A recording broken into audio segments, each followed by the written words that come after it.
तो जैसा कि पिछले एपिसोड में हमने देखा था कि आयोना अपने मैजिक से हेलफायर का यूज कर ओरेन और ब्लैक वोल्फ के लीडर को पनिश करने लगती है, लेकिन उसका अटैक इतना खतरनाक होता है कि वहां प्रेजेंट सभी लोग राख हो जाते। ये देख टियो आयोना को समझाने की कोशिश करता है, लेकिन जब आयोना सुनती नहीं तो टियो उसके बैरियर को अपने पंजे से तोड़ एल्का के ऊपर से कूदता हुआ आयोना को पकड़ लेता है। टियो तुम यहाँ टियो गिरने लगता है, जिससे बचने के लिए वो आयोना का मैजिकल स्टाफ पकड़ लेता है। इससे आयोना का भी बैलेंस बिगड़ने लगता है। आयोना मैं गिर रहा हूँ। तो क्या हुआ, तुम तो यहाँ से गिर के भी सरवाइव कर सकते हो क्योंकि तुम एक कैट हो। आखिर तुम कहना क्या चाहती हो? अगर मैं यहाँ से गिरकर बच भी गया तो भी तुम्हारे मैजिक पावर से इन सभी के साथ साथ मैं भी मारा जाऊंगा। तो क्या तुम मुझे मारना चाहती हो? नहीं टियो, मैं तुम्हें क्यों मारूंगी? तुम तो ब्लैक ड्रैगन को सर्व करते हो। इसके बाद आयोना अपने फिंगर्स को फ्लिप कर उस हेलफायर मैजिक को नलीफाई कर देती है, जो देख नीचे खड़ा हैगल हैरान हो जाता है। क्या मिस आयोना ने अपना स्पेल नलीफाई कर दिया?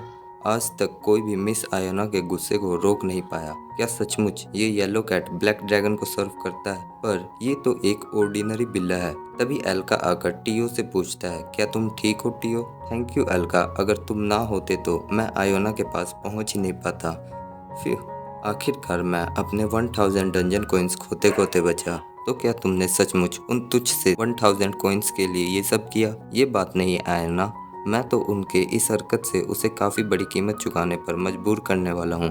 तुमने देखा ही है कि उनके पास वो रेयर कॉन्ट्रैक्ट नलीफाइंग पोशन था। इसका मतलब उसके पास ऐसे कई सारे रेयर आइटम और होंगे। मैं सोच रहा हूँ क्यों ना हम उनके सभी रेयर ट्रेजर को ले लें। मेरे ख्याल से ये उनके लिए एक बढ़िया पनिशमेंट होगी। जो सुन आयोना मुस्कुराने लगती है। इसके बाद हम देखते हैं वे सभी ओरेंस के ग्रैंड स्टेट के अंदर आते हैं, जहाँ वो सभी ओरेन के पैलेस को देखकर हैरान होते हैं। वाओ, ये तो बहुत ही बड़ा है। इसके बाद एल्का और बाकी सभी मिलकर वहाँ मौजूद कीमती चीजों को इकट्ठा करने लगते हैं। एल्का ध्यान रहे, जितना हो सके उतना यहाँ के कीमती सामान ले लो ताकि उन्हें हम बाद में पैडलर जोन में बेच सके। ये सब देख ओरेन दुखी हो रहा होता है। इधर हम आयोना को देखते हैं, जो वहाँ इतने बड़े मैजिक बुक लाइब्रेरी को देखकर हैरान होती है। वाओ, आखिर ये इतने रेयर मैजिकल बुक्स यहाँ क्या कर रही है? ये दरअसल मुझे इन्हें कलेक्ट करने की आदत है। अगर आपको इनमें से जो पसंद है तो आप बेझिझक उन्हें ले सकती है, पर ये ठीक है, जैसी तुम्हारी मर्जी। जहाँ हम देखते हैं आयोना वहाँ मौजूद कई सारे मैजिकल बुक्स को कलेक्ट करने लगती है। इधर टियो को एक नेकलेस मिलती है, जिसे वो ध्यान से देख रहा होता है। इतने में ब्लैक वॉल्स का लीडर हैगल वहाँ आ जाता है। सर टियो, क्या मैं आपसे कुछ कह सकता हूँ? क्या क्या तुम मुझसे पूछ रहे हो? जी हाँ सर टियो। और इतना कह वो टियो के सामने झुक जाता है। सर टियो प्लीज आप हम ब्लैक वॉल्स को अपने विंग्स में शामिल कर लीजिए। जो सुन टियो शॉक्ड होता है। आखिर तुम्हें एकदम से क्या हुआ? सीन कट होकर 99th फ्लोर पर एडमिनिस्ट्रेशन जोन का दिखाया जाता है, जहाँ एक आइलैंड स्काई में क्लाउड्स के बीच फ्लाई कर रहा होता है। हम देखते हैं आइलिन ब्लू मून के बाद अब सोकर उठती है।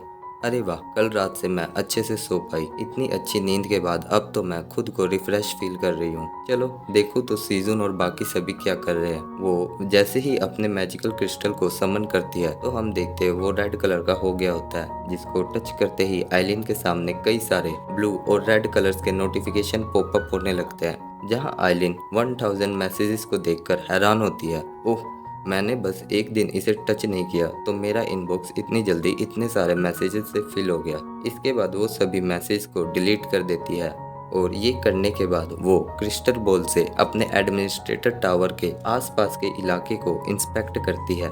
वाओ, लगता है ड्रैगन हार्ट हील होने के बाद अब मैं अपने मैजिकल क्रिस्टल को और अच्छी तरह से यूज कर सकती हूँ। वो इससे खुश होती है, लेकिन जब वो सीजन के फार्म को देखती है तो हैरान होती है। ओह, ये फार्म इतना वाइड है कि मैं यहाँ सीजन को देख ही नहीं पा रही। तभी उसकी नज़र बे पर जाती है, जो वुडन स्टिक के साथ प्रैक्टिस कर रहा होता है। तभी बे के पास आइलिन का मैसेज आता है। ओह आइलिन, क्या तुम अच्छे से सोई? यहाँ हम देखते हैं आइलिन बे से उस वुडन स्टिक के बारे में पूछ रही होती है। क्या तुम मुझे इसके बारे में बताओगे बे? ये एक ब्लू मून एनर्जी से एनहेंस्ड करप्ट एंट की ब्रांच है। जो सुन आइलिन हैरान होती है।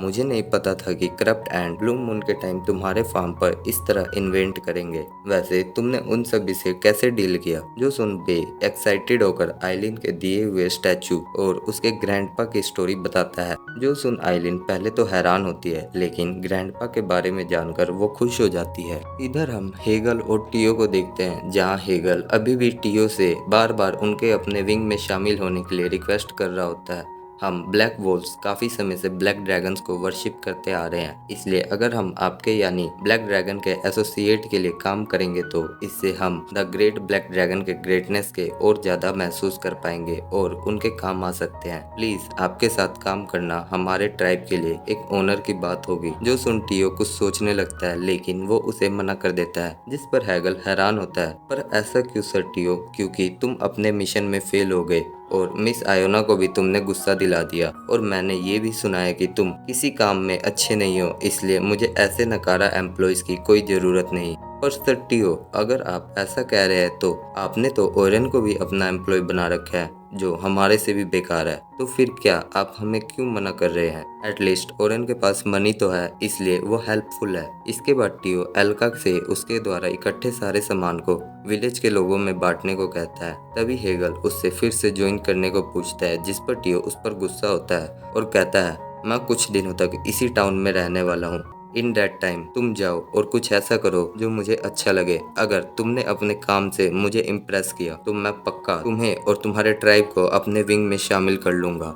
जो सुन हैगल खुश हो जाता है। थैंक यू सर टियो, हमें एक चांस देने के लिए। सीन कट होता है और हम सीजन को देखते हैं, जो केव में बैठा वहीं ब्लू मून एनर्जी से एनहेंस करप्ट एंड्स के सीड को देख रहा होता है। फ्लेम, तुम इस सीड को देखकर क्या सोचती हो? मुझे इस सीड से डार्क एनर्जी फील हो रही है। क्या हम इसे तुम्हारे एम्बर ऑफ क्लीनिंग स्किल से प्योरीफाई कर सकते हैं? मैं इसे ग्रो करना चाहता हूँ। जो सुन फ्लेम खुश हो जाती है। Wow, what a great idea master, I will try it. इसके बाद जैसे ही सूजन उस सीड को नीचे रखता है, फ्लेम उस पर अपने एम्बर ऑफ क्लिनजिंग स्किल का यूज़ करती है, जिसके इस फैक्ट से वो सीड 1% क्लीन हो जाता है। अरे वाह, ये तो काम कर रहा है, लगता है हम इसे प्योरीफाई कर सकते हैं। I am so glad master, मेरी पावर्स आखिरकार आपके कुछ काम तो आ रही है। वैसे हमें इसे प्योरीफाई करने में और कितना टाइम लगेगा? मेरी पावर्स कुछ दिनों में रिचार्ज हो जाएगी, जिसके बाद मैं फिर से इसको प्योरीफाई करने की कोशिश करूंगा। आप टेंशन ना ले, मैं ये काम जल्द से जल्द खत्म कर दूंगी। चलो अच्छी बात है, मैं तुम पर भरोसा करता हूँ। और ऐसा क्या सीजन एप्पल प्लांट को सहलाने लगता है। तभी सीजन को एक नोटिफिकेशन आता है, वो लगता है सीड स्टोरेज के ओपन होने का टाइम आ गया है। जैसा कि सीजन का लेवल ऑर्डिनरी होता है, तो वह सीड स्टोरेज से 4 तरह की सीड्स को ही रैंडमली कोई सीड्स खरीद सकता है, जिसकी कीमत अधिकतम 5 डंजन कॉइंस तक होगी। जब सीजन सीड स्टोरेज ओपन करता है तो उसके सामने 4 सीड्स के ऑप्शन आ जाते हैं, जिन्हें आप देख ही सकते हैं। उन सीड्स के प्राइस देखकर सीजन हैरान होता है। नहीं, मैंने तो कुछ दिनों पहले ही सोन रेडिश के 100 सीड्स 0.1 डंजन कॉइंस में खरीदे थे, और आज ये 1 कॉइंस में मिल रहे हैं। इसका प्राइस तो 10 मल्टीपल्स बढ़ गया है। तभी वहाँ खड़ा ग्रे बनी बताता है कि ये शायद 67th फ्लोर की वजह से है। क्या वही 67th फ्लोर जहाँ रेड लोकर्स से सभी फाइट कर रहे हैं? हाँ वही। जब हमारा किंगडम सही सलामत था, तब हमारे लोग बहुत अच्छी और सस्ती फसल उगाते थे, जो सभी फ्लोर्स के फूड चेन सप्लाई में हेल्प करता था। पर जब से रेड लोकस्ट का अटैक हुआ तो हमारा किंगडम कोलैप्स हो गया, जिसकी वजह से वहाँ के लोगों को ग्रेट डिजास्टर का सामना करना पड़ा। और यही कारण है कि अब लोगों को फूड के लिए भारी से भारी कीमत चुकानी पड़ रही है। और जिन्होंने ये डिजास्टर को देखा, उनमें से कुछ लोग इसका फायदा उठा रहे हैं, और ये और कोई नहीं, ग्रीड ही है, जो फूड को स्टोर कर अपने मार्केट प्राइस को अपने हिसाब से कंट्रोल कर रहा है। इसी कारण से हमें इन सब का भुगतान यानी सीड्स का प्राइस बढ़ गया है। राइट, तुमने सही कहा। और जैसा कि सिल्वर वॉल्स ने बताया था, लगता है ये वॉर इतनी आसानी से खत्म नहीं होने वाली। ब्लेड ग्रीन अनियंस इस प्रॉब्लम को अकेले सोल्व नहीं कर सकते। मुझे इसके बारे में कुछ और सोचना होगा जो इस प्रॉब्लम को जल्द से जल्द खत्म कर सके। एनीवे, आखिर अब मैं इनमें से क्या खरीदूं? इनके इतने महंगे होने के कारण मैं केवल एक ही सीड खरीद सकता हूँ। कुछ सोचने के बाद सीजन व्हाइट अनियंस के सीड्स को खरीद लेता है, जिसकी कीमत 5 डंजन कॉइंस होती है। इससे सीजन को 50 सीड स्टोरेज पॉइंट भी मिलते हैं। जब उसको सीड्स का पाउच मिल जाता है तो फ्लेम उसके लिए खुश होती है। तभी सीजन को आइलिन का मैसेज आता है। ओह, लगता है आइलिन सोकर उठ गई। इधर हम देखते हैं आइलिन सीजन से अपने ग्रैंडपा के बारे में पूछ रही होती है, या हम तुम्हारे फादर और दद्दू से उस स्टैचू के थ्रू मिले थे। जिस पर आइलिन पूछती है कि अब वो स्टैचू कहाँ है। वो अभी बाहर है। स्टैचू ने उन क्रैप्स को हराने के बाद हमारा उस स्टैचू के साथ कनेक्शन लॉस्ट हो गया। तभी हम देखते हैं वो statue I mean Daddu season को केव के ऊपर से आवाज लगा रहे होते हैं। ओह, लगता है दद्दू वापस आ गए। बढ़िया, अब तुम जाओ और उनसे मिलो अभी। ओके आइलिन।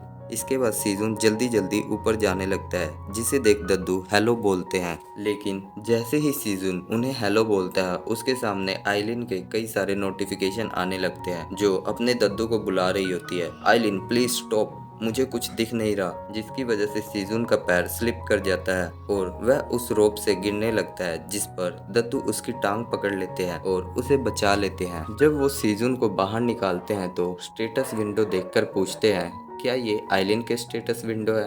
यस, पर ये इतने सारे हैं कि मैं इन्हें पढ़ नहीं पा रहा। आइलिन, तुम सीधा दद्दू को स्टेटस विंडो भेजो, मेरे को ही क्यों भेज रही हो? आइलिन का नाम सुनते ही दद्दू रोने लगता है। ओह ओह आइलिन, मेरी प्रीशियस ग्रैंड डॉटर, क्या तुम मुझे देख सकती हो? मुझे खुशी है कि मैं अपने ग्रैंड डॉटर से मिल पाया, भले ही ये स्टेटस विंडो के थ्रू ही क्यों ना हो। और ऐसा क्या वो सीजन को पकड़ स्टैचू से रगड़ने लगता है। सर, ये स्टोन का स्टैचू है, मुझे पेन हो रहा है। अगर ऐसा ही चलता रहा तो मेरा पूरा फेस छिल जाएगा। सर सुनिए तो। इसके थोड़ी देर बाद हम देखते हैं जहां अब आइलिन के फादर स्टैचू को कंट्रोल कर रहे होते हैं और बताते हैं कि जैसा कि मैं और मेरे फादर की फिजिकल बॉडी अभी यहाँ डंजन में प्रेजेंट नहीं है, इसलिए हमारे को स्टेटस विंडो शो नहीं होगा। भले ही आइलिन हमें सुन और देख सकती है, लेकिन फिर भी हम डायरेक्टली उससे कम्युनिकेट नहीं कर सकते, इसलिए हम तुम्हारे या अदर्स मॉन्स्टर के थ्रू आइलिन से कम्युनिकेशन कर पाएंगे। ये तो बहुत ही कॉम्प्लिकेटेड सिचुएशन है। ये सब सुन आइलिन को समझ आ जाता है कि इसलिए वो अपने ग्रैंडफादर से नहीं मिल पाई, क्योंकि रोस्ट सिचुएशन में उसने उनकी बजाय सीजन से हेल्प मांगी थी। मैं सोच रही थी कि मैं इतनी कमजोर हो गई हूँ, शायद इसी कारण टावर गेट ओपन नहीं हुआ। हाँ, ये भी बात सच है कि अगर एडमिनिस्टर के पास इनफ पावर होगी तो ही वह आसानी से इस प्रॉब्लम को सोल्व कर सकता है, वरना नहीं। लेकिन तुम अभी भी कमजोर हो आइलिन। ये सुनकर सीजन उससे पूछता है, तो क्या कोई और रास्ता नहीं जिससे आप अपने ग्रैंड डॉटर से मिल पाए? इसके लिए हमें टावर में मौजूद एडमिनिस्टर टावर के एरर्स को सोल्व करना होगा, जिससे हम इस प्रॉब्लम को फिक्स कर सकते हैं। आइलिन, क्या टावर में कोई अभी तक इशू तो क्रिएट नहीं हुआ? आखिर ये मुझे कैसे पता होगा? तुम अपने क्रिस्टल बॉल के थ्रू कुछ भी देख सकती हो। क्या तुम्हें अलग अलग कलर्स के नोटिफिकेशन तो नहीं मिले? हाँ, मुझे काफी सारे ब्लू और रेड कलर्स के नोटिफिकेशन मिले थे, तो मैंने उन्हें डिलीट कर दिया। ये सुन सीजन और आइलिन के फादर दोनों शॉक्ड होते हैं। वुमेन।